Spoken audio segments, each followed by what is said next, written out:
Salve, pessoal! Então, voltamos mais uma aula gravada para vocês. Essa aqui provavelmente vai ficar um pouquinho longa, como eu avisei em sala. E é isso, tá, galera? Essa sessão, essa discussão aqui é sobre Hart e sobre o neopositivismo linguístico. E sobre algumas derivações. Eu comentei com vocês que havia uma certa relação intercambiável entre o termo neopositivismo linguístico e realismo jurídico. Eu vou explicar por que isso acontece e como isso acontece, e vou explicar para vocês por que esse movimento do neopositivismo linguístico surge, né? E como ele faz a crítica ao modelo positivista. Eu não vou me alongar muito nessas apresentações iniciais, né? Eu quero justamente chegar ao ponto em que nós vamos discutir o conceito de justiça e já vou deixar alinhado aqui o trabalho com o do working que vem na sequência, tá bom? Então vamos lá. O que é o direito pro Hart? Eu tinha falado no começo do curso para vocês que cada pensador e cada linha de pensamento abrigava, por assim dizer, um tipo diferente de leitura a respeito do conceito de direito. O Hart tem uma leitura muito curiosa a respeito desse conceito de direito. Pessoalmente, eu gosto muito da postura que ele adota. Só para vocês terem uma ideia, antes da gente fazer essa definição, e eu vou atendendo a pedidos aqui, eu vou tentar ser o mais direto possível nas minhas colocações, né? O Hart, ele é um pensador, ele nasce em 1907, tá? E a grande parte não, né? Mas talvez a totalidade do trabalho dele, em termos jurídicos, vem depois da Segunda Guerra Mundial, tá? Então ele começa a trabalhar com 38 anos de idade, ele assume, na realidade, a cadeira de jurisprudência na universidade, e aí ele passa, então, a trabalhar como professor de jurisprudência. Notem que a formação dele, a rigor, não era uma formação jurídica, né? Ele era formado em filosofia. Isso faz com que o Hart esteja, digamos assim, entre dois mundos no que diz respeito às análises, às avaliações propriamente técnicas que ele faz, e no entanto ele tem uma capilarização técnica muito boa, né? Me parece, né? Ao ponto do próprio Kelsen, como eu contei para vocês, falar dele como sendo um dos maiores juristas do século e um dos maiores sucessores aí na cadeia de pensadores do direito. O Hart falaria que o maior jurista do século XX foi, de forma incontestável, Kelsen, né? Ele estudou bastante Kelsen. Claro, o Hart está inserido no contexto britânico, né? Então ele está inserido numa cadeia de relações de leituras um pouco diferente, e ele vai beber muito de outras fontes que eu já coloquei para vocês em outras sessões, por exemplo, o Bentham e o Austin, que eu comentei com alguns de vocês nas sessões presenciais. Eu vou falar um pouquinho deles aqui em momento oportuno, né? O Hart, o grosso das avaliações dele, ele faz uma análise mais profunda da obra do Bentham ao longo da década de 60. Então, basicamente, é aí que nós vamos ver o núcleo das teorias que ele está produzindo se formarem, né? Antes disso, ele trabalhou, salvo engano, para o Ministério da Guerra, né? Durante o período da Segunda Guerra, trabalhou para o Ministério da Guerra. Enfim, ele teve uma ligação bastante forte com o Estado durante o período da guerra. Isso define muito a teoria dele, faz inclusive a gente pensar se. A gente sabe, evidentemente, que a Primeira e a Segunda Guerra Mundiais causaram transformações profundas na nossa leitura de Estado, na nossa leitura de mundo, né? Mas faz a gente pensar, inclusive, talvez, que exista ali uma região limítrofe que permite pensar num modelo de Estado próprio e confeccionado apenas para a guerra e em virtude da guerra, né?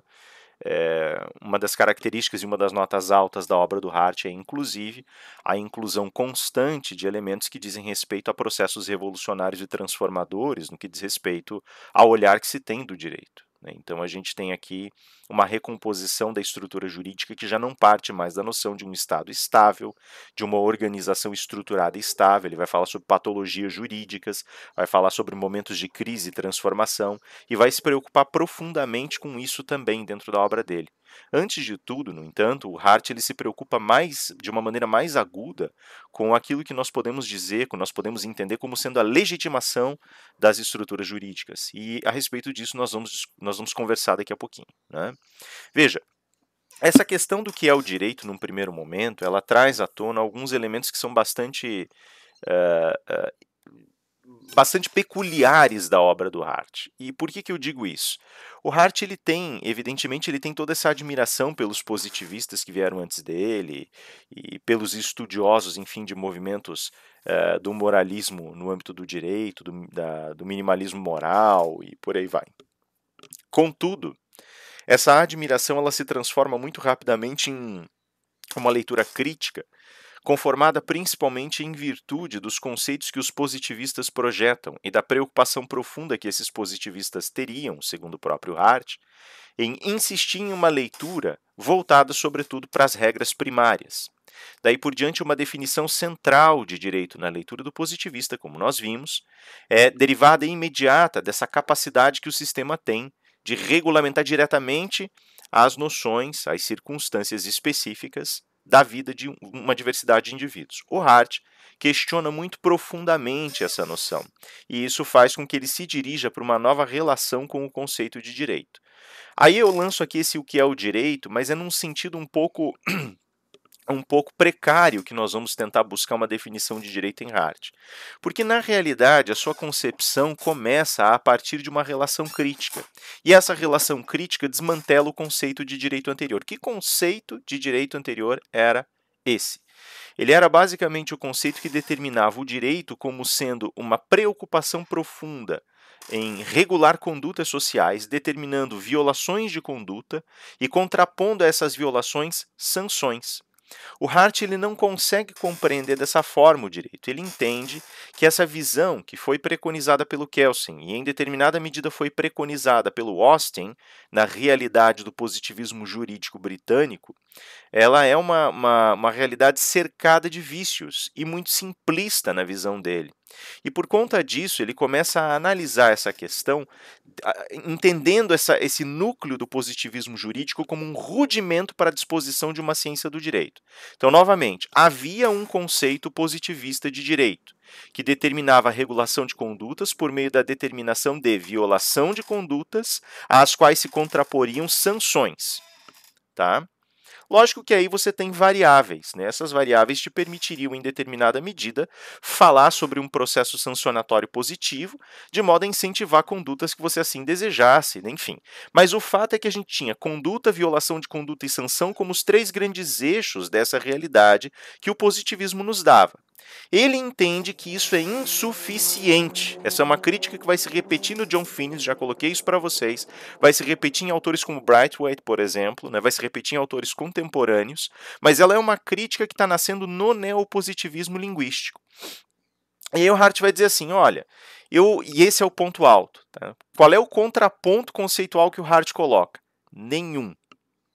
O Hart ele deixa muito claro na obra dele que ele não está preocupado em definir o direito. Ele entende que uma definição de direito vai gerar perdas, e essas perdas serão irrecuperáveis. Então ele começa a olhar para a concepção de direito que deriva desse conceito. Percebem? Ele parte do conceito de conduta, violação de conduta e sanção, e começa a olhar para a construção que está sendo refletida dentro desse conceito, ou que antes deriva desse conceito. A partir daí, ele vai identificar uma grande força dentro dessa realidade positivista, qual seja a de que existe uma determinação o estabelecimento, né, de determinadas normas, sendo que essas normas, na sua constituição de conduta e sanção, estabelecem um regime que é chamado de regime dos casos padrão. Prestem bastante atenção nesse conceito, porque ele vai fazer muita diferença daqui para frente. Logo mais, ele vai fazer uma diferença enorme no que diz respeito à tecidura, à construção das teorias posteriores ao Hart, das críticas posteriores ao Hart. Por que eu digo isso? Um caso padrão, ele aloja, por assim dizer, todo um curso normal de condutas e violações de conduta que eu sou capaz de enxergar. Tá? Então, por exemplo, eu posso dizer, o homicídio, quando eu o caracterizo enquanto crime, né, quando eu tipifico ele e alojo isso na norma como um ilícito, eu sei que existe ali um comportamento padrão. O Hart ele vai dizer assim, tem um problema, porque a formação social do direito ela vai me permitir muitas vezes estabelecer esses comportamentos padrões que vão levar, por assim dizer, a casos padrão.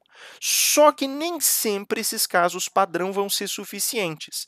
E ele diz, o primeiro grande ponto de fragilidade fragilidade dessa definição anterior, conduta, violação de conduta e sanção, aparece em conduta e violação de conduta. Ele vai dizer assim, é difícil a gente ter uma leitura clara a respeito de condutas e violações de conduta quando nós começamos a perceber gradualmente que uma série de leituras de mundo que nós fazemos ficam travadas em lugares cinzentos. Nós não temos uma definição clara a respeito do que seriam essas condutas ou violações de conduta. Lógico, se eu não sei exatamente o que é a conduta padrão que eu quero, como é que eu vou saber exatamente quando eu estou violando? Ele ainda brinca com um exemplo no conceito de direito. Ele diz assim, olha, eu sei que uma pessoa que tem a cabeça brilhante lisinha é careca. Eu sei que uma pessoa que tem a cabeça espessa de cabelo não é careca. Agora, e as pessoas que têm tufos de cabelos aqui e lá, elas são ou não são carecas? Né? Então ele vai dizer assim, eu posso discutir exaustão se a pessoa é ou não é careca, desde que isso tenha uma implicação prática para mim. E eu vou ficar ali debatendo. Isso é uma região cinzenta, é um caso que escapa à zona dos casos padrão. Ele vai dizer, olha, é maravilhoso que eu tenha casos padrão, de fato, é muito bom, só que o fato é que eu escapei do caso padrão e agora eu já não tenho mais uma leitura clara a respeito de como eu vou lidar com isso. A partir desse momento, a discussão que eu começo a colocar, a discussão começa a ser cinzelada e construída, é uma discussão das coisas que podem ou não podem ser consideradas lícitas, da maneira como eu vou ou não vou encará-las. E a partir disso, eu começo a perceber, finalmente, que eu tenho que encontrar soluções extraordinárias. Porque, afinal das contas, eu já não tenho mais essa sedimentação. E nas sessões presenciais, eu usei essa mesma região de exemplos para tentar mostrar para vocês o que significaria aquilo que vai aparecer tardiamente na obra dele como textura aberta da linguagem. A concepção de textura aberta da linguagem vem dessa relação entre casos padrão e casos limítrofes. E mais do que isso, ele vai dizer assim, a gente tende a pensar que o direito e a ciência do direito eles são construídos a partir de casos padrão, e eles não são. Eles são todos sobre os casos limítrofes. É aí que a ciência surge como grande esclarecimento. A doutrina aparece tentando esclarecer que casos cinzentos, que zonas cinzentas são essas. É para isso que a doutrina serve. Ou seja, a doutrina aqui é entendida como corpo de produção intelectual que vai calçar o direito e explicar seus conceitos. Então, a partir desse momento, ele fala, olha, já não temos mais um padrão para seguir. E agora, como é que a gente vai lidar com isso, então? Algumas pessoas falam na possibilidade da gente recorrer a elementos sociais. Eu já vou voltar um pouquinho no esclarecimento específico do que significa essa textura aberta de linguagem. Só segurem essa ideia um pouco e vamos agora olhar que tipo de solução poderia ser dada para o problema. Né? Se eu não sei exatamente o que dentro do direito um termo quer dizer, uma norma quer colocar, uma conduta quer estabelecer, eu vou tentar beber de outras fontes. E uma dessas fontes é justamente a fonte do meu âmbito social. Ele vai dizer assim, olha, no âmbito social eu tenho elementos que são muito parecidos com regras, com as regras jurídicas. Também são regras a seu modo. E aí eu começo a perceber que esse âmbito cinzento ele se esparrama também pelo meu meio, em alguma medida, em alguma capacidade. Ele vai dizer assim, essa falibilidade da norma talvez pudesse ser revisitada se nós pegássemos hábitos, valores morais, costumes e trouxéssemos tudo isso para dentro do direito, buscando uma compreensão mais clara dessas soluções possíveis. Só que aí tem um problema, ele vai dizer assim, olha, essa questão da gente ler, da gente entender a norma jurídica, ela pode acabar, especialmente nesses casos cinzentos, ela pode acabar sendo sanada pela boca de um juiz. Isso, no entanto, traz alguns problemas para nós, porque se o juiz começa a beber dessa fonte dos costumes, dos hábitos e trazer esses elementos para dentro do direito, isso significa, então, que nós não temos um limite muito claro entre regra jurídica e regra social e hábito e essas questões todas, E aí ele vai dizer assim, olha, antes fosse, mas na realidade a gente tem uma separação bastante clara e ela vai ficando cada vez mais evidente na medida em que os instrumentos jurídicos vão aparecendo diante dos nossos olhos. E uma das primeiras coisas que ele faz no texto dele é tentar diferenciar hábitos e regras para mostrar que existe uma distância aí. Ele vai dizer, olha, no próprio ambiente social já existe uma diferença fundamental entre hábito e regra, sem falar que em regra, norma jurídica. Que é um outro elemento separado. Ele vai dizer assim, vamos supor, por exemplo, que a gente vá olhar para as circunstâncias sociais e vá tentar entender as diferenças entre comportamentos e formas de obediência. Por exemplo, o Rafael ele tem por hábito, ou tinha por hábito antes da pandemia, ir ao cinema aos sábados. Eu vou usar exatamente o exemplo que o Hart usa, porque coincide com um pouquinho da minha vida. Não é que eu costumasse, mas eu sempre gostei muito de ir ao cinema nos sábados. Ou, eu tenho o hábito de beber café, que você já deve estar de saco cheio de ouvir, por sinal, a essas alturas, né? Então vamos ao cinema nos sábados, né? O hábito do Rafael é ir ao cinema aos sábados. Se o Rafael não for ao cinema no sábado, tudo bem. Pode causar certo estranhamento, mas isso não vai gerar não é um crime, né? Na época do Hart, poderia ser dito o seguinte: olha, é costumeiro que as pessoas usem chapéus, mas se alguém não usar um chapéu na rua, tudo bem. Agora, tem uma diferença, por exemplo, entre entrar em um templo, por exemplo, né, com a cabeça descoberta. Quer dizer, olha, tem certos grupos religiosos que têm por tradição cobrir a cabeça quando entram num templo. Isso é uma regra. Sim? Então já mudou de figura. O hábito, se ele for descumprido, ele não gera um desgaste, uma inquietação tão grande. Ele é refutado, ele é deixado de lado pura e simplesmente. A regra, quando é desrespeitada, ela solicita de uma comunidade que se pondere uma sanção, que se pondere uma resposta. Uma sanção talvez não ainda, mas pelo menos uma resposta, um jeito, uma maneira de demonstrar o desagrado e de impulsionar as pessoas a obedecerem essas regras. Dá um exemplo para vocês. Tem certas, eu vou pegar aqui um exemplo paralelo ao que ele usa, tem certas igrejas do rito ortodoxo oriental que não permitem que mulheres entrem nos templos, a não ser que elas estejam usando saias, né, e estejam de cabeça coberta. Os homens têm que estar de cabeça coberta, né? E aí fica essa questão, olha, só pode entrar usando saia e cabeça coberta, mesmo que nós não estejamos em um rito, em um momento de missa, em um momento de culto, né? Ah, mas eu estou de calça. Então eles falam, olha, eu posso te oferecer uma saia para você colocar. Você pode cobrir as suas pernas com essa saia, né, com essa canga. Você entra de saia, cobre a cabeça e você pode entrar. Senão, não, né? Veja, existe aqui uma regra. Eu vou dizer, ó, você não vai entrar. Tem uma pessoa que fica na porta, na entrada, fala, você não entra se não estiver trajado adequadamente. O homem não entra se não tiver sua cabeça coberta. Então eles oferecem, inclusive, daí para a pessoa cobrir a cabeça. Mas vocês não entram se não estiverem dessa forma. Existe uma regra e existe uma resposta, e essa resposta tem um impacto concreto, não é só um hábito, não vai causar só um estranhamento, né? Se o Rafael estiver aqui, sei lá, bebendo chá ao invés de café, pode ser que cause algum estranhamento, mas ninguém vai punir, ninguém vai sancionar. Percebem? Ninguém vai responder, aliás, antes, ninguém vai responder de modo a refrear, porque a sanção é uma questão jurídica já, né? Então, hábitos e regras, eles já têm diferenças entre eles. Isso significa que para uma inserção em casos cinzentos, em zonas indistintas dentro do direito, prestem atenção nisso por caridade. Essa inserção ela é dada apenas segundo um determinado filtro que nós não sabemos qual é ainda. Se existe diferença entre hábito e regra, nós poderíamos dizer assim, esse filtro é a estrutura da regra. Mais ou menos. Porque veja quantas vezes eu, inclusive, já confundi na minha terminologia sanção com resposta social. Ainda que sejam coisas diferentes, elas são estruturalmente muito próximas. Se você descumpre uma determinada conduta, socialmente existe uma resposta. Juridicamente existe uma sanção. Então, eu não posso dizer que a diferença é que a zona limítrofe seja simplesmente como eu lido com a questão da violação de conduta. Percebem? Eu posso ter violações de conduta em hábitos, regras sociais ou regras, normas jurídicas. Lido de formas diferentes? Com certeza. Só que na sociedade eu já tenho uma diferença em como lidar. Então, e mais do que isso, essa diferença gera uma semelhança imensa entre regras sociais ou morais e normas jurídicas. Então, isso só que está preso no plano das normas primárias, das regras primárias, não é suficiente para caracterizar o direito.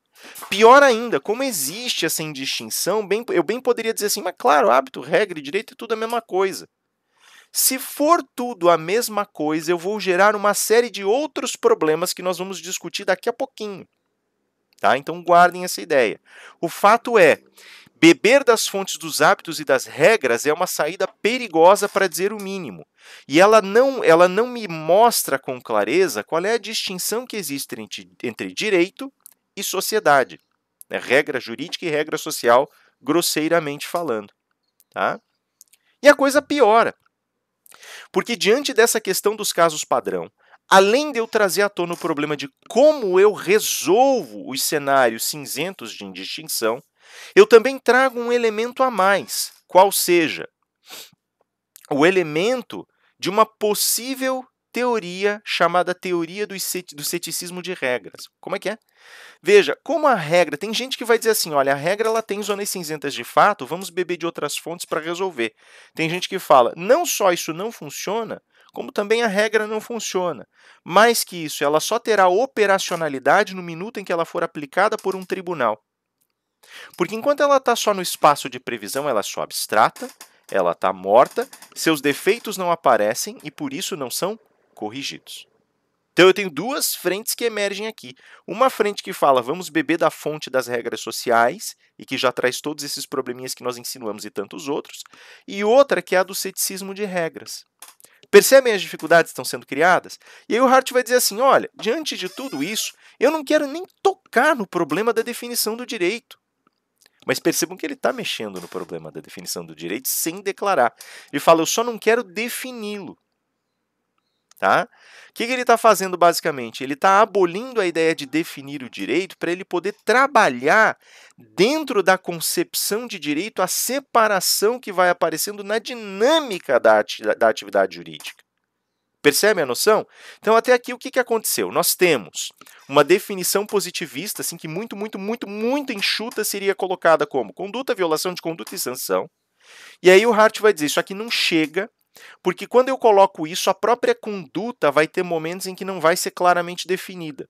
E essas zonas cinzentas exigem que eu vá ou para as fontes sociais, que daí gera uma mistura que descaracteriza o direito, ou então ela me joga naquilo que eu chamo de ceticismo de regras, que põe o tribunal como força absoluta da construção do direito e me joga de volta no primeiro problema, gerando de novo essa indistinção entre elementos jurídicos e sociais. Tá? Então, é esse o desenho teórico que ele está montando. E ele vai dizer, eu não vou definir direito, eu só vou trabalhar com essa dinâmica para tentar descobrir como o direito emerge enquanto independente. Então, de novo, o problema não é o que é o direito, mas como ele emerge independentemente. Não é o que é o direito, mas como ele se caracteriza. Percebe a jogada? A própria maneira de enxergar a base teórica mudou. Ela se transformou. Ela é outra coisa em Hart, ok? E aí nós chegamos numa velha conhecida nossa, que nós vimos no final do primeiro bimestre, lendo Bobbio, que é a teoria imperativista. Tá? O Bobbio falou dessa teoria imperativista e citava ele, né, que citava lá os contemporâneos dele, citava um pouquinho do Kelsen, falava um pouco sobre esse flerte imperativista aí, que existe em linhas de pensamento posteriores.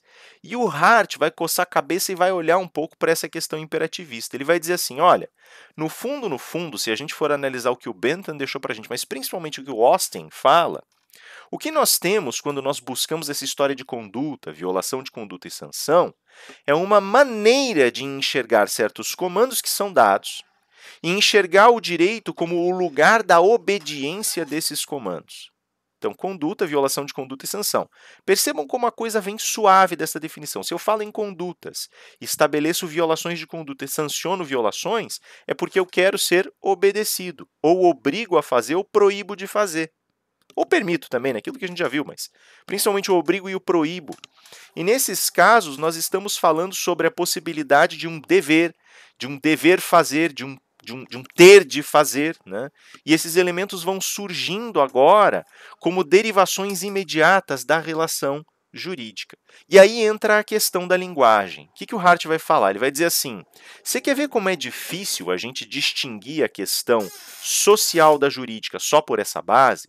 A definição que nós temos, ela é basicamente flexionada na linguagem por um modelo que é um modelo que chamamos de imperativo. Né? Então, a gente tem um modo, né, na realidade, para ser mais preciso gramaticalmente, que é chamado modo imperativo, que eu já comentei com vocês, e esse modo imperativo ele tem várias possibilidades dentro dele. Algumas vezes, o modo imperativo vai ser utilizado para oferecer um comando, tipo, me dê o copo, né? Ou, às vezes, um pedido, me passa a borracha, por favor. né? Esses pedidos ou comandos ou ordens, eles estão construídos e organizados dentro da linguagem. Tudo isso entra no chamado modo imperativo, né? E ele vai dizer assim, o modo imperativo ele é uma coisa um pouco complicada para você utilizar. Basicamente, as noções que o positivismo nos legou, principalmente a noção que o positivismo de Austin lega, vai dizer basicamente que o direito, e vejam a semelhança que existe aqui entre Austin e Kelsen, né? O direito trabalha com as coisas como elas são e as coisas como elas deveriam ser. To be and ought to be. Né? Desculpem a pronúncia horrorosa aqui, mas ought to be. No Kelsen, sein e sollen. Né? Ser e dever ser. E ele vai dizer assim, o direito seria o universo do dever ser, o universo das coisas como elas deveriam ser, como elas precisam ser. Isso significa que esse universo ele está tomando da linguagem como ferramenta primordial de sua existência o modo imperativo e está dizendo para si mesmo, eu sou o modo imperativo e o conjunto de suas consequências. Então ele absorve o modo imperativo como linguagem principal. Isso traz uma enormidade de problemas, tá? Que eu vou guardar na manga, porque no próximo vídeo eu vou comentar alguns deles, tá bem? O que acontece na sequência? Por conta disso, passa-se a compreensão de que o direito é o universo dos comandos. Erro número 1. Por quê? Porque o comando é dado de uma pessoa para outra, ele tem um lugar definido, um alvo definido e uma ação claramente definida em uma relação concreta. Tá? Então, se o Rafael diz, me passa a borracha, por favor, é para alguém que está perto da borracha e a borracha tem que estar diante dessa pessoa e diante do Rafael. Os dois têm que estar vendo. O comando ele é concreto. Mas o imperativo ele não trabalha com questões concretas? Ele pode trabalhar. Mas se eu disser, por exemplo, que todo mundo deve respeitar a propriedade alheia, eu estou dando um comando, só que eu estou dando um comando sem dizer a quem, sem dizer sob que circunstâncias específicas, e estou generalizando. Isso também é imperativo. Só que esse segundo olhar imperativo é um segundo olhar que eu geralmente uso no direito. Ao passo que o primeiro é um olhar social. Né? Então, geralmente, quando eu dou o comando, eu estou falando em sociedade. Quando eu abstraio, eu estou falando em... Não precisa ser necessariamente abstrair e falar em direito, mas geralmente, quando eu falo em direito, eu estou abstraindo. Né? E aí já tem uma diferença, um desnível interessante e importante. Né? Significa que eu tenho operadores muito diferentes, radicalmente diferentes, colocados sob o guarda-chuva do imperativo. E ele piora, ele vai dizer assim, tá, você pense, por exemplo, que uma pessoa que está sob a mira de uma arma e recebe a seguinte ordem, me dê o dinheiro ou eu te mato, ela também está passando por um filtro imperativo. Percebem? Então, em todos os três casos, eu uso o mesmo modelo, eu exijo de alguém obediência. Pode ser um alguém específico, pode ser que eu esteja comandando ou pedindo, pode ser que eu esteja coagindo, né, porque estou comandando sob a mira da arma, pode ser que eu esteja simplesmente solicitando, ou pode ser que eu esteja construindo um comando geral e abstrato, que é a norma. Percebem? Então eu tenho, de novo, muitos níveis distintos. E aí o Hart coloca, se eu for levar em consideração só a teoria imperativista, que é a base para esse conceito que o positivismo emprega, eu vou cometer grandes equívocos, porque eu coloquei agora questões que eu considero ilícitas, comandos que eu considero coativos, ilícitos, dentro da mesma esfera natural que as leis. Como é que eu vou dizer que a lei é legítima e o cara que está apontando a arma para o outro não é para dar o comando? Então, o que eu falei no começo? Em grande parte, a preocupação do Hart é a preocupação da legitimidade. Por quê? Porque as estruturas que estão sendo colocadas pelos positivistas não são suficientes para estabelecer a legitimidade clara do direito.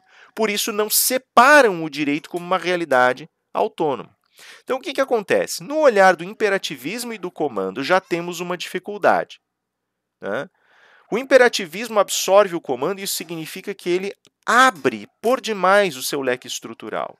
Se eu for levar em consideração só a guarda linguística do imperativo, já tem um grande problema aqui. Isso traz à tona um segundo problema, que é uma limitação do olhar sobre o direito. Eu acho engraçadíssimo, eu acho maravilhoso, não tô criticando, não acho negativo, mas eu acho muito engraçado. A gente entra na faculdade de Direito e muitas pessoas ficam visceralmente ligadas ao direito penal, o que é muito legal, o direito penal tem coisas muito interessantes.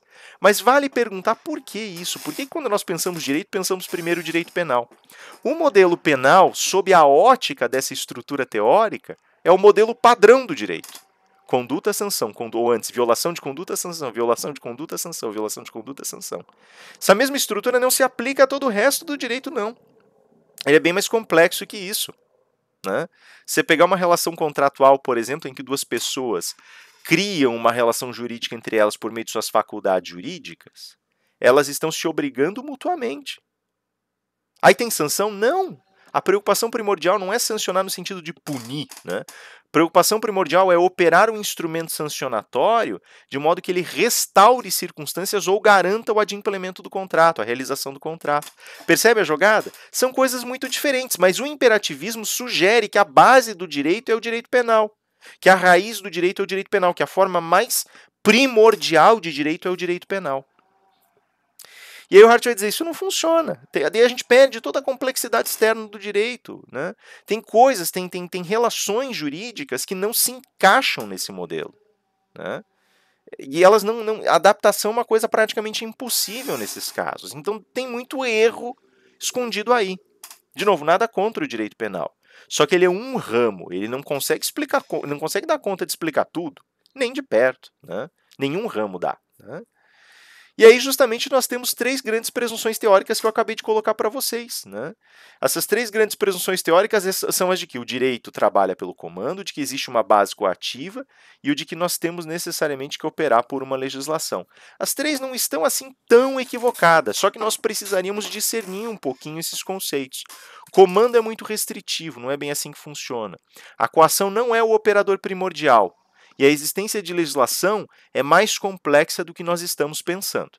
Tá? Então, essas três presunções elas permitem chegar a algum lugar, mas as três presunções do positivismo precisam ser reconstruídas, explicadas melhor, para que elas recepcionem a complexidade total do direito.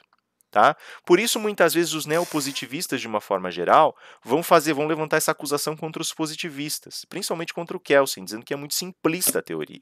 Né? E é por isso que ela tem aquele travamento sistêmico, encerramento, por isso que ela se torna estática. A gente já vai entrar em mais detalhes quanto a isso. Tá? Aqui vocês também começam a ver um pouquinho da crítica linguística que começa a aparecer. Né? O imperativo ele traz à tona esses problemas. E mais do que isso, quando ele se torna por demais abstrato, as zonas cinzentas que fogem dos casos padrão começam a aparecer de uma maneira muito mais comum. E por conta disso, nós precisamos de estratégias que nos permitam desenhar uma linguagem um pouco mais precisa. Tem muito de mito nisso também. Essa questão da linguagem mais precisa, ela não é exatamente como se pinta. A gente já vai ver um pouquinho melhor isso. Tá? O Brightwhite faz uma discussão bem interessante em cima do Hart com base nisso. Né? Veja, com base em tudo que a gente colocou até agora, o Hart ele vai propor, num primeiro momento, uma ampliação daquilo que nós podemos chamar de tipologia normativa. Então, eu acabei de dar um exemplo para vocês, e se a gente avançar para as normas de direito civil, por exemplo, né, a gente vai começar a perceber que normas sobre herança, patrimônio, contratos exigem leituras um pouco mais complexas do que aquelas que estão estruturadas dentro daquele mecanismo violação de conduta, sanção do direito penal.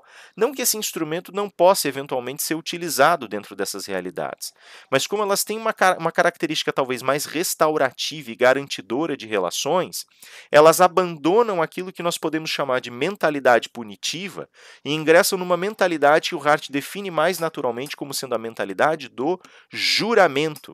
Então eu não estou obedecendo, como naquele modelo anterior, pelo medo de ser sancionado. Né? E o Hart insiste muito nisso, abrindo as portas para um outro movimento que nós vamos chamar de realismo escandinavo, né? Que é o realismo psicológico. Ele vai dizer assim, as respostas que nós adotamos são muito diferentes. Quando eu respondo porque eu estou com medo de ser punido, eu estou dentro dessa mentalidade imperativista propriamente dita e dentro da mentalidade penal. Quando eu respondo, no entanto, a uma norma contratual, a uma norma indenizatória, principalmente as normas contratuais, né? Ele vai dizer assim, eu estou respondendo principalmente por conta da questão do juramento. Eu estou respeitando um juramento que eu fiz. E aí, é claro, eu estou evidentemente também gerando um modelo de obediência.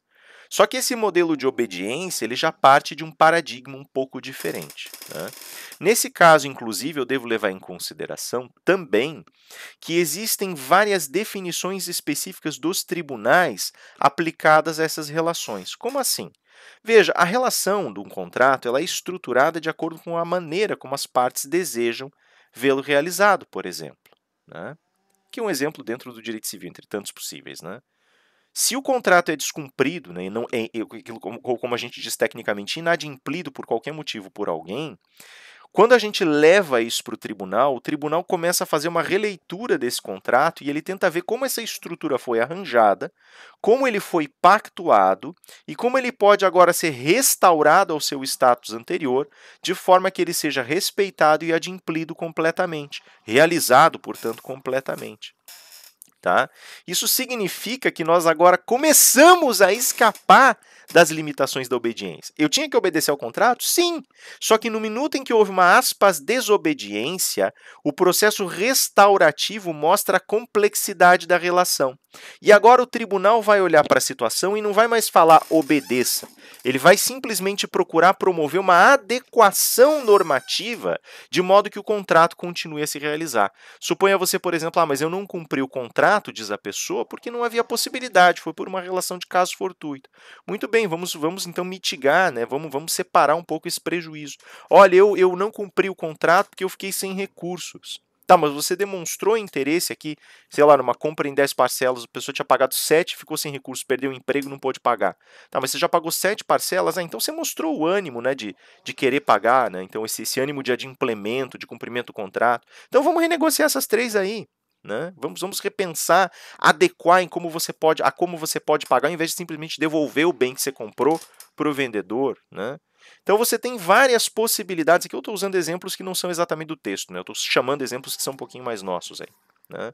E aventando possibilidades. Tá? Isso não significa que vá ser tratado dessa forma. Mas estou aventando possibilidades de adequação normativa. Né? Então aí vocês têm um exemplo de adequação. Quer ver? Ó, tem um exemplo muito legal de adequação normativa que eu vi bem concreto, estava vendo no jornal agora há pouco. Tá? A gente tem, quando acontece, por exemplo, de você ter que pagar uma dívida, quando a ação é movida para uma pessoa pagar a dívida, essa pessoa ela é chamada para efetuar, ela pode efetuar ali um depósito, né, numa conta separada, né, que chama depósito em juízo nesse caso, e nessa continha reservada vai ficar o recurso para o pagamento dessa dívida. Isso geralmente acontece quando a pessoa admite que tem uma dívida, mas não concorda com o valor que está sendo cobrado. Então ela vai lá e deposita. Tá? Claro, se a ação dura 2, 3 anos, isso implica em correção do valor que está depositado. Quem corrige o valor? Geralmente quem corrige o valor é a instituição, banco, né, que tem a conta lá, em que o dinheiro está guardadinho. Tá? Só que tem uma coisa, nem sempre o banco vai praticar os mesmos índices de correção que aqueles lidos pelo juiz na ação. Às vezes o juiz vai colocar lá, por exemplo, além da correção, uma determinação de 1% de mora sobre o valor. Tá? Ou vai usar um índice de correção um pouquinho diferente. E aí ele vai aplicar isso e a partir do momento em que o juiz determinar por sentença, tem que cumprir. E aí o banco vai fazer essa correção, mesmo sabendo que ele, banco, não pratica aquele limite de juros, ele vai pagar a mora do outro?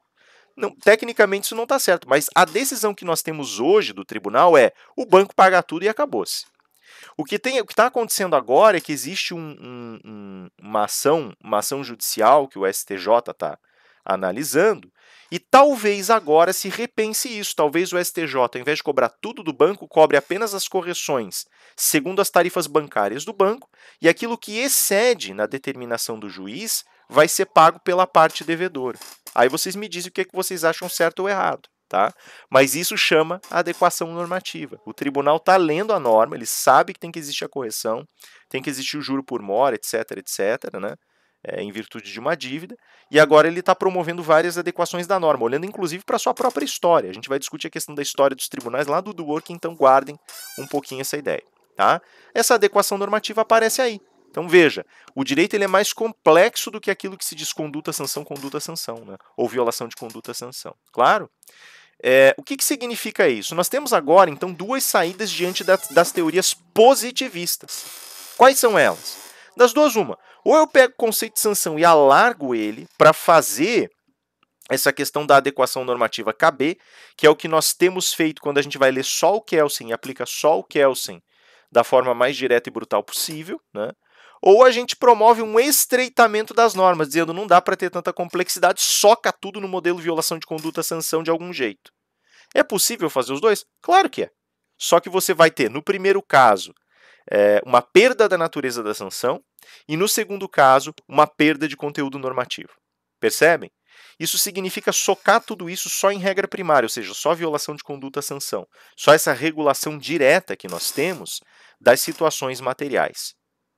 Risco, nos dois casos, para a integridade de um sistema de direito. Tá? Isso é um problema. Isso é um grande problema, né? É o que o Braithwaite, que é um teórico contemporâneo, vai dizer lá na frente. Olha, todas as vezes que nós colocamos esse tipo de pressão, né, na norma, a gente está perdendo de alguma forma a segurança.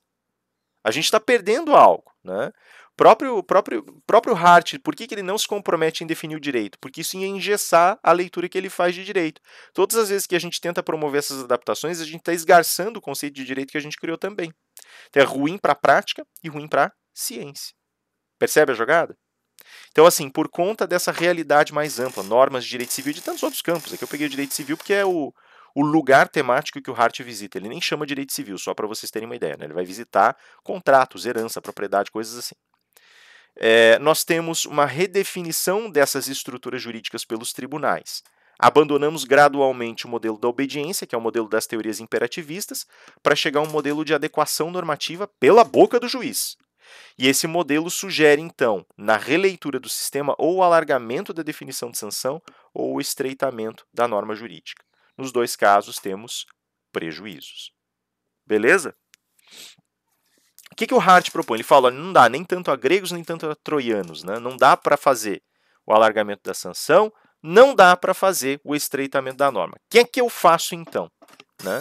Ele vai dizer assim, a nossa visão ela acabou de mostrar que ela transcende os limites da obediência. Não dá para falar que direito é obediência, que direito é violação de conduta e sanção, que é fazer a pessoa obedecer pelo medo. Não dá. Tá? O juramento mostra isso, a relação de juramento mostra que existem elementos mais complexos em jogo do que a obediência pura e simples. O que é que eu faço, então?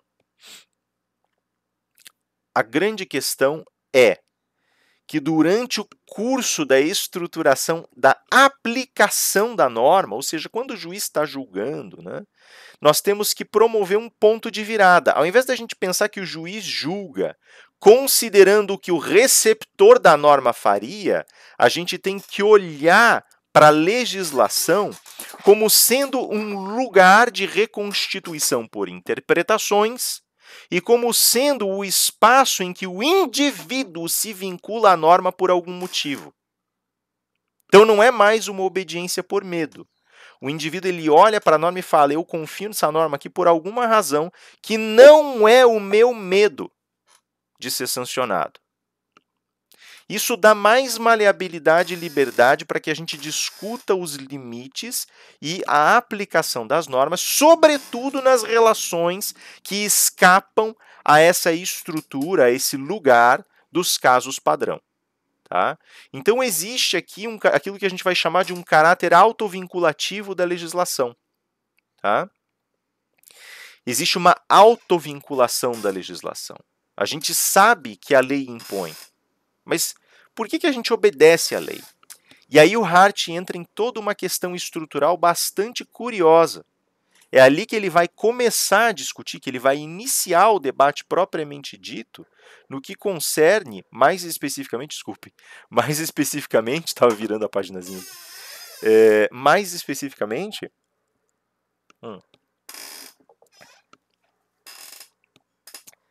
a essa construção do direito enquanto resultado de uma coleção de paradigmas, padrões distintos. Tá? O que significa, então, essa autovinculação? A primeira coisa que ele vai colocar para nós agora é o seguinte.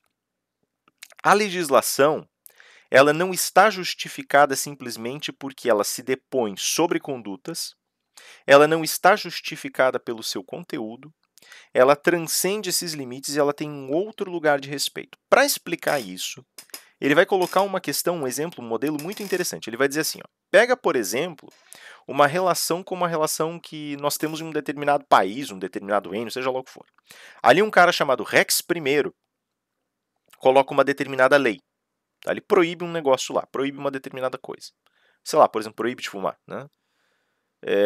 Mas ele cria essa proibição. E as pessoas obedecem. Né? Aí vem um cara chamado, Rex I falece, e vem um cara chamado Rex II. E Rex II não fala nada sobre esse assunto. Tá? Ele não toca no assunto. Aí ele vai dizer assim, olha, vejam o raciocínio que ele segue. Ele vai dizer, tá, Rex I, por alguma razão, ele era legitimado para legislar. Aqui que está o truque. Ele era legitimado para legislar. Tá? Ok, se ele era legitimado para legislar, então Rex I colocava comandos que todo mundo deveria seguir. Só que quando Rex I morre, evidentemente a capacidade dele gerar comandos desaparece. Presumimos, então, que Rex II, assumindo no seu lugar, passa a ser o soberano que pode gerar regulamentações. E esse cara, que passa a gerar essas regulamentações, pode agora legislar como quiser sobre esse elemento anterior. Tem um problema nisso. Ele nunca fez menção a respeito dessa regra, dessa proibição específica que a gente está comentando e que Rex I gerou. Essa proibição ela é válida ou não é? Nós não conhecemos a rigor a opinião de Rex II sobre esse tema.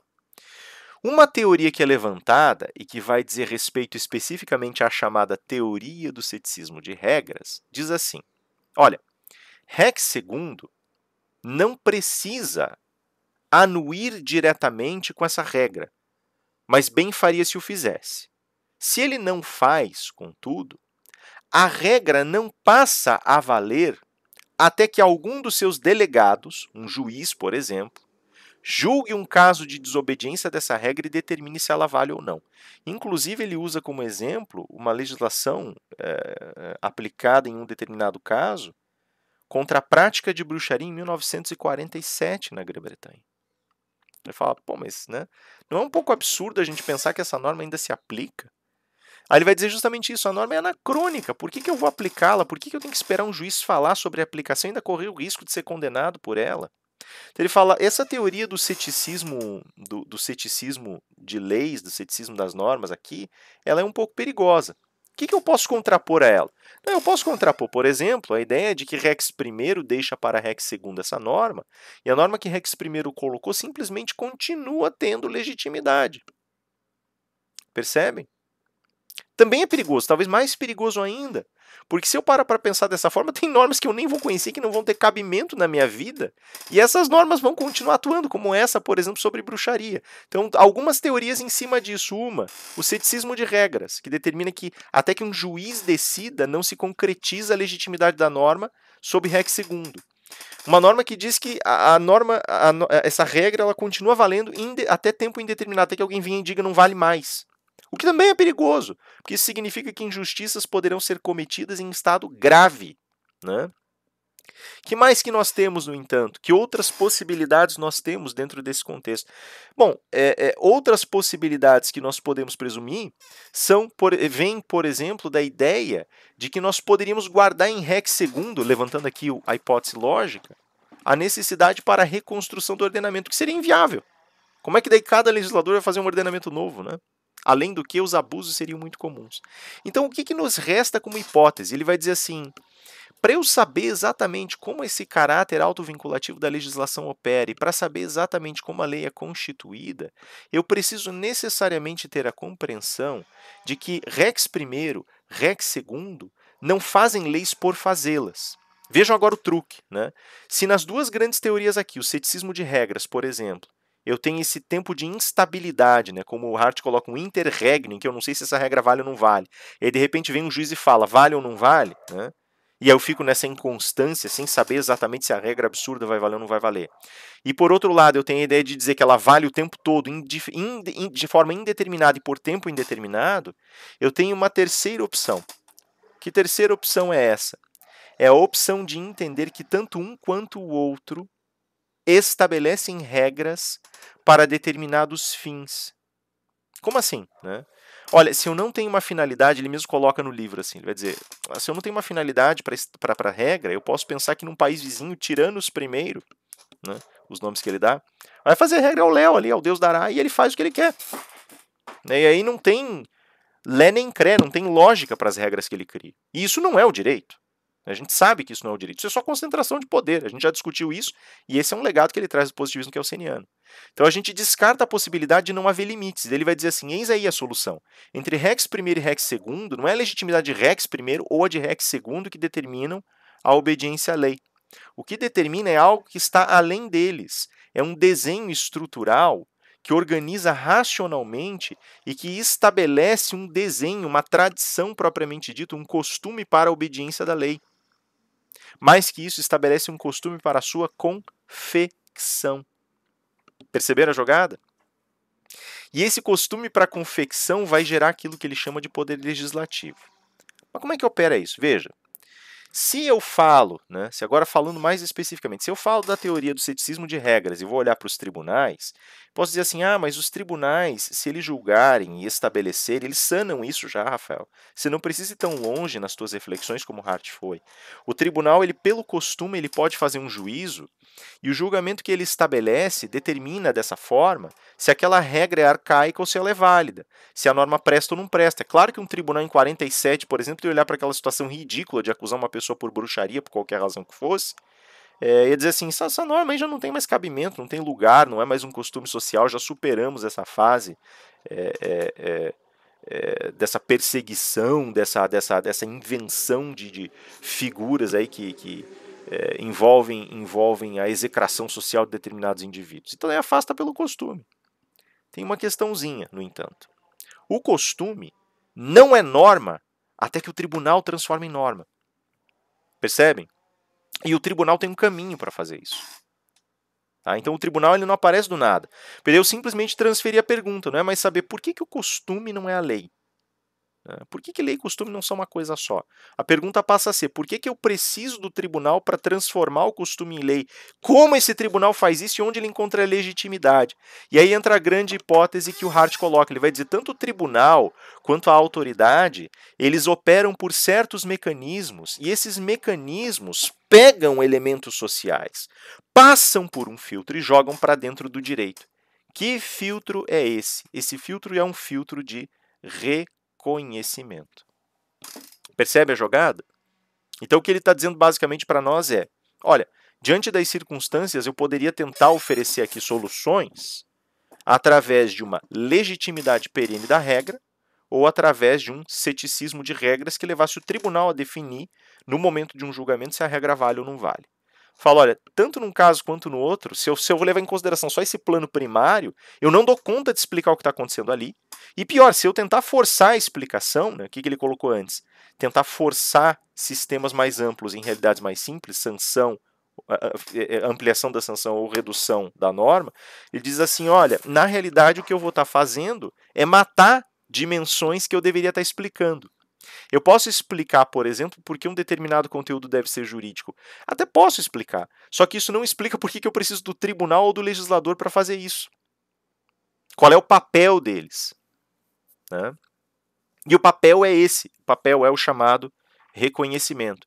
Então, mesmo que um tribunal traga o costume e resolva a questão, ele está fazendo isso sob os olhares cautelosos de uma estrutura de reconhecimento. O Hart vai dizer, tá vendo, não é essa norma primária, essa regra primária que regula o comportamento, o fumar ou não fumar, a bruxaria, né, aspas aí, né, porque a propriedade, o contrato que formam o direito. O que forma o direito é o arsenal que está atrás disso, que está informando como eu vou escolher o que eu regulo.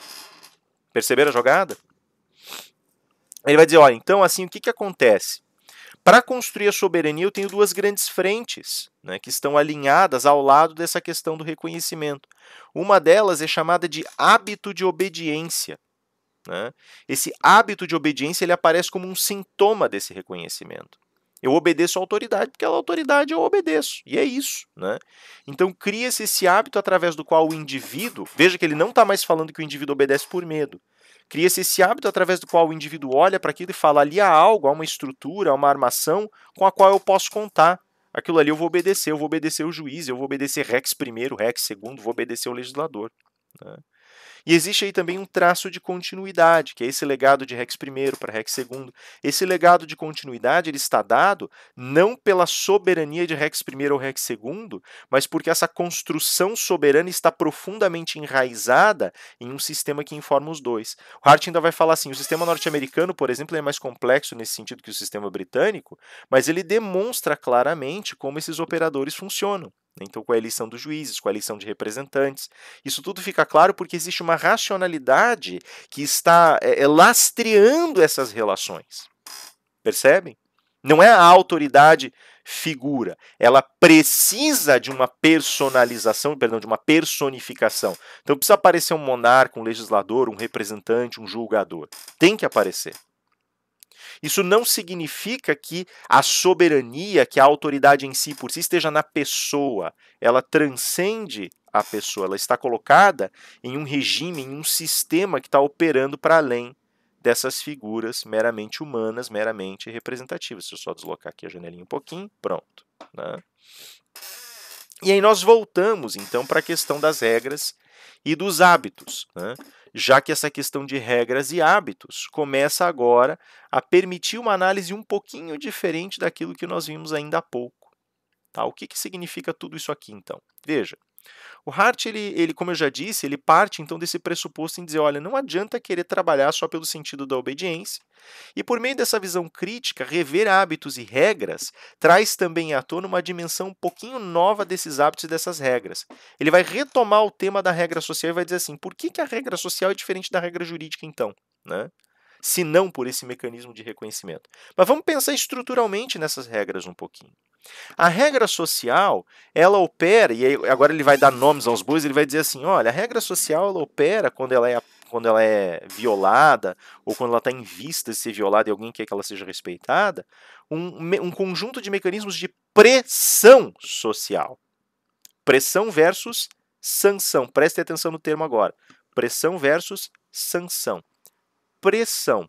A pressão faz com que a regra tenda a ser obedecida. Tá?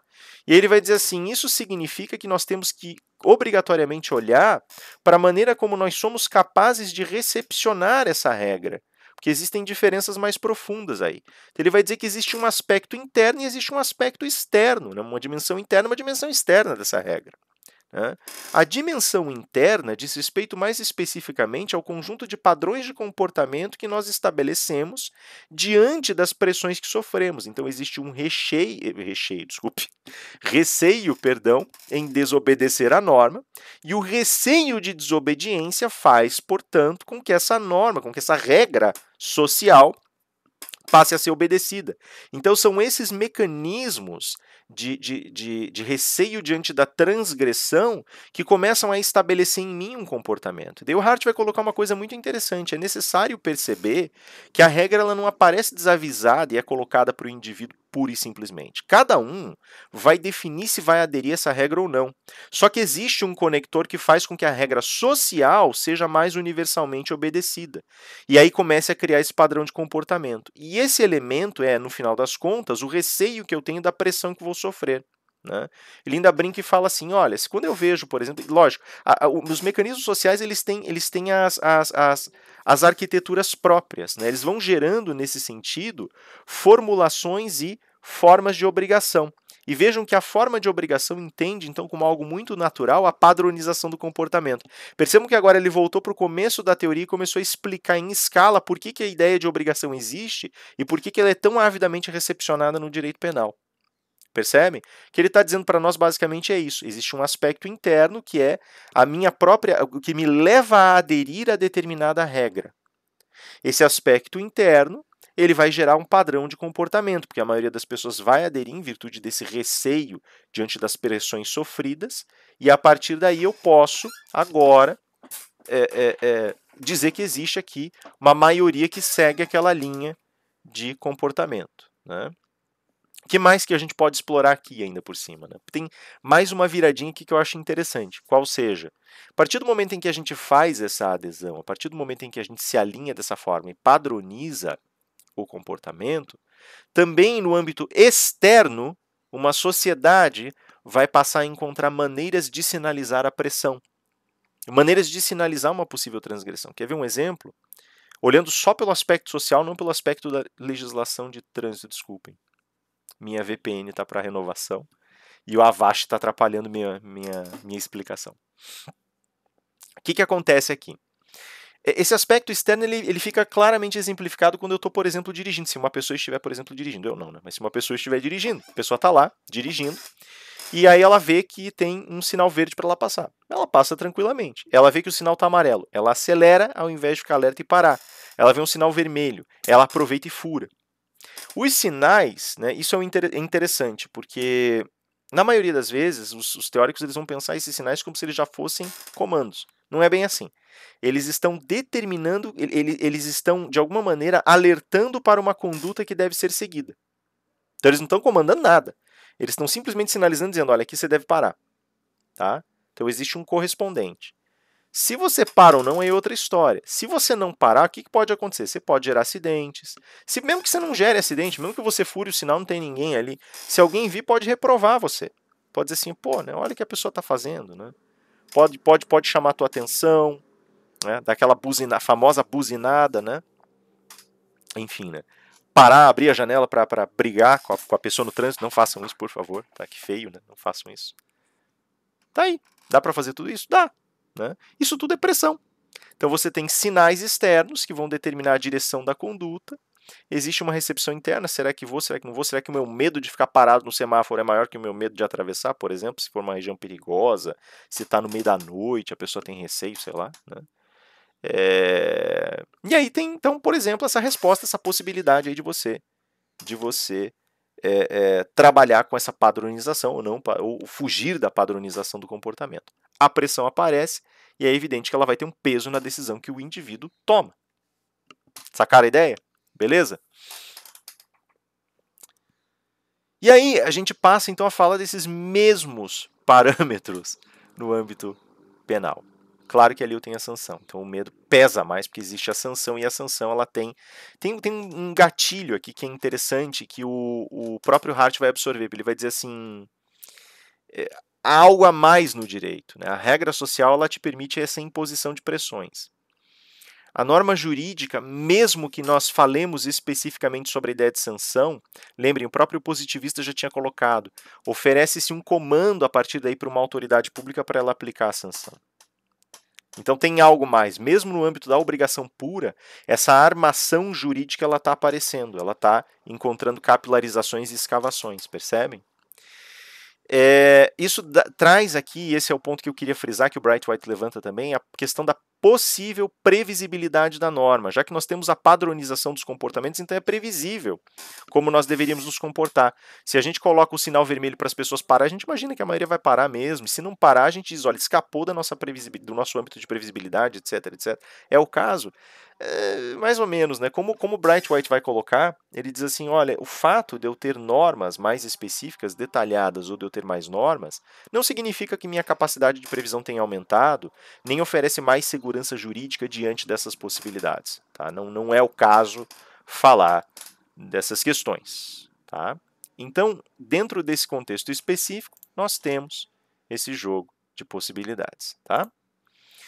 Isso significa também que nós passamos a enxergar com mais clareza um conjunto de defectibilidades das regras primárias puras. E essa defectibilidade das regras primárias puras, ela pode ser determinada se nós levantarmos a hipótese que o Hart levanta. Né? Olha, a gente construiu aqui todo um argumento dizendo que tem que existir um legislativo, que existe aqui um processo de reconhecimento e assim por diante. E se nós não tivéssemos, como é que ficaria? Né? Isso é muito interessante. Ele vai dizer assim, ó, primeiro, se a gente não tivesse, nós criaríamos algumas questões aí em sociedade. Vamos supor, por exemplo, que a gente vai falar aqui sobre um ordenamento que só tem regras primárias. Né? Justamente, ele não tem legislativo, então ele está visitando, ele está bebendo, desculpe, diretamente das fontes dos costumes. Costume, cada agrupamento tem o seu, cada situação traz o seu, né? Ou o seu conjunto de costumes ou o seu costume. Isso significa que cada costume é construído ao redor de uma realidade concreta, de um conjunto de circunstâncias materiais. Logo, os costumes, eles têm essa capacidade de irradiação muito mais ampla, só que ao mesmo tempo eles não estão coordenados uns com os outros. Isso significa que, na perspectiva ou possibilidade de criação de um sistema de direitos, eu não tenho mais como falar sobre uma escala organizada, ou seja, eu nem posso criar um sistema, porque cada costume vai regular o seu coreto e cada um deles vai seguir princípios, vai seguir pautas, vai seguir leituras de mundo diferentes, né? Isso significa que eu não tenho nenhuma coordenação de esforços que me permita uma universalização desses valores e uma determinação organizacional numa escala mais adequada. Então, vai ter incoerência? Claro que vai ter. Com certeza vai haver incoerência, né? Um Estado tem certos costumes ao passo que outro tem outros costumes, por exemplo, né? Isso fica muito evidente se a gente começar a olhar, por exemplo, as relações internacionais de direito internacional. Não existe ali um sistema de direito, né? Existe algo que está florescendo sendo criado. Mas no âmbito internacional a gente vê diferenças imensas em relação à maneira como nós legislamos e organizamos, né, as nossas comunidades, né? E elas não são coerentes, não são factíveis umas em relação às outras. Não dá para você, né, organizar e colocar, alinhar, digamos assim, uma coerência aí. Pelo menos não no nível da norma das regras primárias, das regras que regulam relações materiais. Um segundo ponto é a estaticidade, né, ou inércia dessas regras. Por que estaticidade ou inércia? Porque essas regras elas vão ter uma dificuldade muito grande para se transformar. Uma vez estabelecido um determinado costume, eu não sei exatamente quando eu o abandono e quando eu não o abandono. Então eu não tenho clareza a respeito de quando eu efetivamente posso disputar coisas novas dentro de um determinado meio e quando não posso, né? Vocês vejam que é muito comum, por exemplo, quando você pega países que fazem a utilização de regramentos religiosos, né? Então, por exemplo, como Sharia, como é difícil você lutar contra o costume. É muito difícil você flexibilizar ou encontrar transformações normativas que sejam suficientes para ampliar direitos, por exemplo. Muito difícil, né? Por quê? Porque aquilo ali é um costume arraigado, né? Então ele não tem, e como ele é fragmentário, não existe um sistema que me permita pensar princípios, pensar uma armação de direitos que vai sendo englobada, pensar em agentes transformadores dentro do direito. Fica muito difícil de fato considerar isso, né? E terceiro, a ineficácia de regras primárias puras. Por que ineficácia? As regras primárias puras, elas trazem um problema à baila, né? Elas têm, evidentemente, essa noção de violação de conduta e sanção incorporada a elas. Só que elas não trazem, a rigor, uma qualidade extraordinária que é a da organização de um espaço de julgamento. Significa basicamente dizer que a aplicação delas é errática, ela é extremamente dada a circunstâncias momentâneas, materiais ou vinculadas a caso, ela pode estar muito ligada a interesses, pode ser interpretada de uma maneira muito errática e, sobretudo, quando ela aparecer em zonas cinzentas, essas zonas cinzentas certamente serão depostas para o desfrute específico das partes envolvidas nas suas interpretações. Tá? Então, a gente teria um sistema que seria fragmentário, porque cada regra faz o seu próprio jogo e esquece as outras. A gente teria um sistema que não tem uma capacidade transformadora e a gente teria um sistema que não tem essa capacidade de se efetivar, quer porque falte ali um quesito específico de uma estrutura de autoridade que imponha mais claramente, e daí isso fique submetido, portanto, a uma realidade política, quer porque as próprias interpretações dessa regra fiquem submetidas a esses interesses e realidades políticos. Então é necessário ter essa armação legislativa para que ela própria estabeleça o que no direito pode passar por modificações, o que pode ser deixado para trás e o que pode ser renovado, reconstruído e pode florescer de formas novas, né?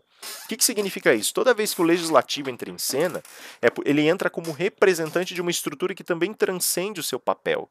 E essa estrutura é a estrutura das chamadas regras secundárias. As regras secundárias, elas operam para tentar organizar essas regras primárias, tentando vinculá-las e harmonizá-las. E existem 3 grandes modelos, cada um deles determinado a resolver um desses problemas. No caso da fragmentaridade, por exemplo, existem normas chamadas normas de reconhecimento ou regras de reconhecimento propriamente dito. Essas regras de reconhecimento, elas determinam que conteúdo entra no direito e que conteúdo não entra.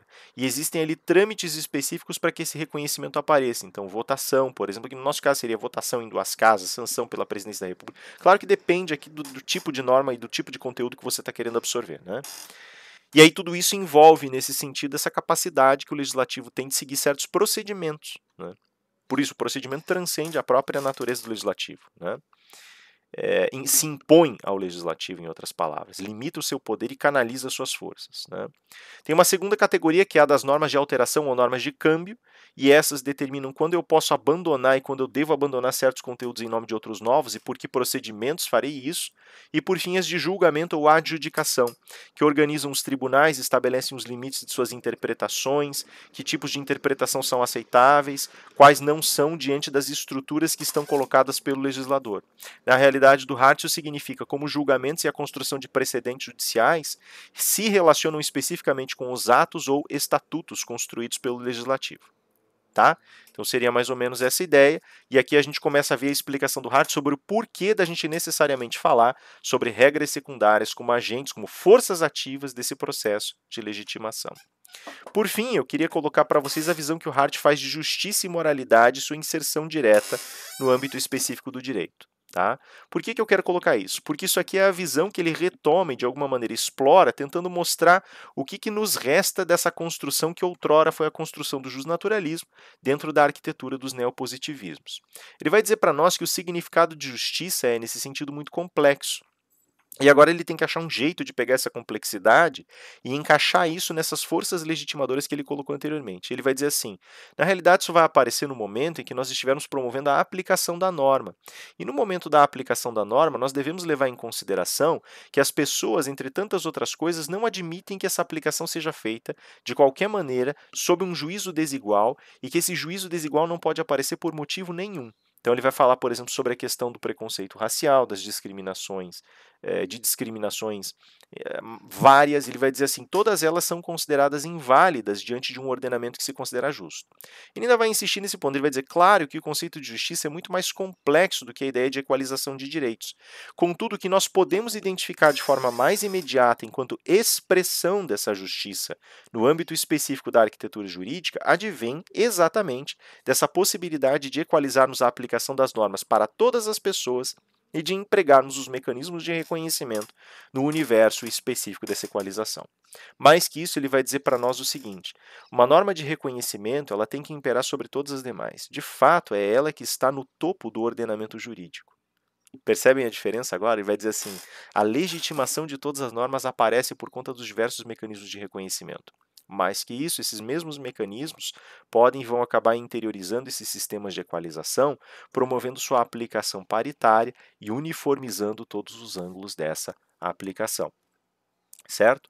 Quando a gente falar, então, por exemplo, nesse aspecto específico que é chamado textura aberta da linguagem, essa textura vai ter sempre que obedecer aos procedimentos reguladores, às normas que ingressaram no sistema, à forma pela qual os juízes devem respeitar os procedimentos judicativos, os procedimentos de julgamento, e também essa maneira de equalização da aplicação de direitos, de modo que as normas, em hipótese alguma, sejam aplicadas de forma distinta em virtude de critérios ou elementos distintivos que advenham das relações materiais.